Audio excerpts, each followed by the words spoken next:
करेंगे क्या होता है। फाइनली जो चीज आती है वो आती है सॉल्ट। क्या आती है बेटा, सॉल्ट में। और मैक्सिमम ये हम कह सकते हैं कि कल के पेपर में क्लोर एल्गिली प्रोसेस आई। क्लोर एल्गिली प्रोसेस, क्लोर मतलब होता है क्लोरीन, क्या होता है क्लोरीन, एल्गिली का मतलब होता है बेस, क्या होता है बेस, और प्रोसेस तो है ही। आगे बात समझ।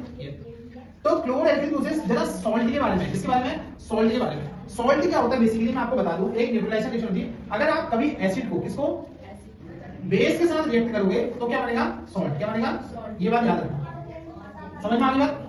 अब यहां देखो क्लोर एल्गिली प्रोसेस में क्या होता है, जरा ध्यान देना। मान लो एक क्या है, बीकर है, क्या है बेटा, बीकर है।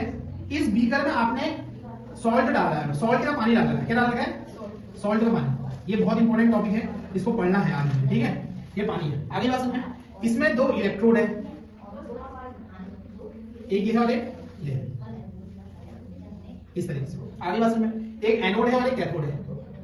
इसमें हमने करा इलेक्ट्रिसिटी बाहर, क्या भाई, इलेक्ट्रिसिटी। ये दिख रहा है आप लोगों को, एक बीकर है, बीकर के अंदर हमने क्या डाल दिया, NaCl का सॉल्यूशन। NaCl नमक होता है, आपके घर में है। वो NaCl को हम क्या बोलते हैं, ब्राइन सॉल्यूशन। क्या बोलते हैं, ब्राइन सॉल्यूशन, ब्राइन सॉल्यूशन, ठीक है। इन दोनों इलेक्ट्रोड है, ये वाला इलेक्ट्रोड मान लो पॉजिटिव है, क्या है, और ये है, समझ में आ गया।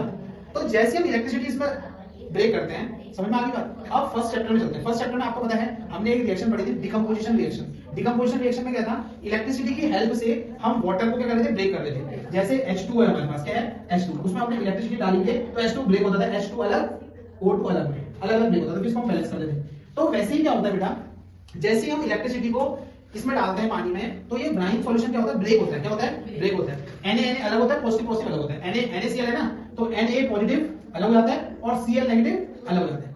पानी में है ना देखा, नमक का पानी।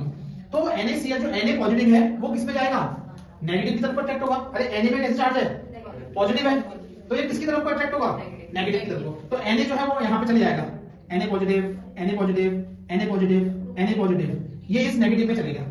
Cl क्या करेगा, कहां जाएगा, Cl में कैसे चार्ज है, नेगेटिव, तो किसमें जाएगा, किसको, पॉजिटिव। तो ये Cl negative, Cl negative, Cl negative यहां से जाएगा। आगे बात में, जो Cl नेगेटिव है वो क्या करेगा, अपने उससे, अब यहाँ ये रिएक्शन लिखनी आपने जोड़ दी। Cl नेगेटिव जो है वो क्या करेगा, वो अपने उससे एक इलेक्ट्रॉन को कर देगा, डोनेट कर देगा, डोनेट कर देगा, एक इलेक्ट्रॉन को डोनेट कर देगा, और क्या बना देगा, और क्या बना देगा, Cl, क्या बना देगा, या Cl2 बना देगा, क्योंकि क्लोरीन तो एक उसमें लाइन ही करता है। एक इलेक्ट्रॉन से डोनेट किया तो Cl2 बना देता है, ठीक है।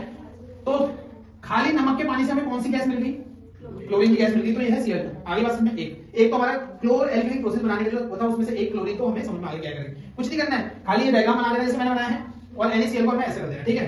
अब आते हैं नेक्स्ट में। नेक्स्ट में क्या है, ये Na पॉजिटिव, NaCl था तो Cl तो वहां चले गया, Na पॉजिटिव यहाँ पे आ गया। अब यहाँ पे बहुत पानी होगा, क्या होगा, पानी। तो ये क्या करेगा, यहां से एक इलेक्ट्रॉन लेगा तो Na बन जाएगा, क्या बन जाएगा, और Na किसके साथ रिएक्ट करेगा, H2O के साथ, किसके साथ, ये Na है ना, ये रिएक्ट करेगा। पहले तो Na पॉजिटिव है तो एक इलेक्ट्रॉन ले लेगा इससे, और फिर ये पानी से रिएक्ट करेगा, किससे रिएक्ट करेगा, तो ये क्या बन जाएगा, NaOH, क्या बन जाएगा, NaOH, और क्या चीज निकल जाएगा बाहर, H2, क्या निकल जाएगा, H2। अरे भाई यहाँ पे NaH2O है ना, तो NaOH हो गया, एक H बचा तो H2 बाहर निकल गया, ये हाइड्रोजन गैस क्या हो जाएगी, बाहर निकल जाएगी। और ये है NaOH। NaOH को क्या होता है, मैंने बताया था बेस, क्या होता है, उसी को हम बोलते हैं एल्गिली। इसको हिंदी में क्या बोलते हैं पता है, क्लोर क्षारीय प्रोसेस, क्या बोलते हैं, क्लोर। तो ये एल्गिली निकल गया, तो ये बेस भी निकल गया बस। ये तो ये एक मेथड है कि सॉल्ट से हम क्लोरीन गैस भी यूज कर निकाल सकते हैं और बेस भी निकाल सकते हैं, जो कि यहाँ पे हमने करके लिखा है। समझ में आ गया आपको, कोई दिक्कत वाली बात तो नहीं है।